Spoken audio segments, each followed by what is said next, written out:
সবজি বাজারে ছুরি নিয়ে হামলা, ঘটনায় জখম এক ব্যক্তি, চাঞ্চল্য ঝালদায়। ঝালদা বাজারে বিয়ে বাড়ির সবজি কিনতে গিয়ে ছুরির আঘাতে জখম হয় এক ব্যক্তি।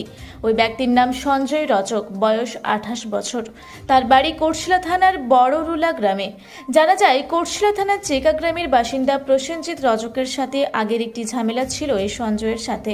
সেই শত্রুতার জেরেই প্রসেনজিৎ রজক শুক্রবার ঝালদা সবজি বাজারে হঠাৎ করে সঞ্জয় রজকের পেটে ও চোখের গোড়ায় ছুরি মারে। সঞ্জয় রজক মাটিতে বসে পড়ে হাটের মধ্যেই। এই ঘটনা দেখে উপস্থিত জনতা হকচকিয়ে যায়। যদিও উপস্থিত কিছু মানুষজনদের মধ্যে কিছু মানুষ প্রসেনজিৎ রজককে ধরতে গেলে তাদের উপরও হামলা চালায় প্রসেনজিৎ রজক। পরে ঝালদা থানার পুলিশ তাকে আটক করে। সঞ্জয় রজককে ঝালদা ব্লক প্রাথমিক হাসপাতালে নিয়ে যাওয়া হয়। পরে উন্নত চিকিৎসার জন্য আনা হয় পুরুলিয়ার দেবেন মাহাতো গভর্নমেন্ট মেডিকেল কলেজ হাসপাতালে। বর্তমানে সে পুরুলিয়ার দেবেন মাহাতো সদর হাসপাতালে ভর্তি রয়েছে।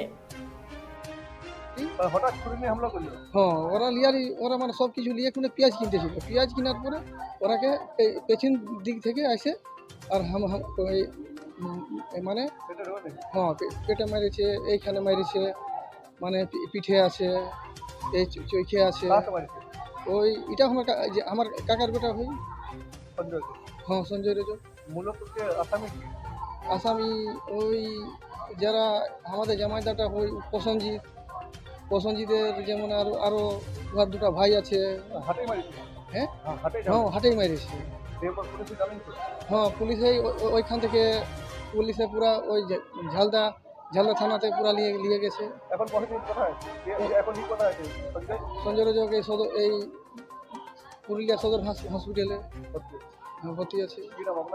সন্তোষ রজক আমার কাকার বেটা ভাই।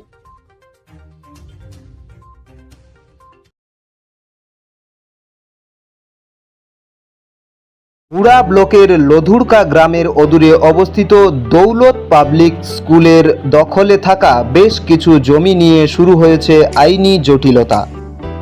1197 দাগের যে বেলাবহল মৌজা এবং 2239 দাগের যে লধুরকা মৌজা, এই দুটো জমি আপনারা প্লিজ কেউ কিনবেন না, কারণ আপনারা বিপদে পড়তে পারেন, আইনি একটা লড়াইতে পড়ে যেতে পারেন।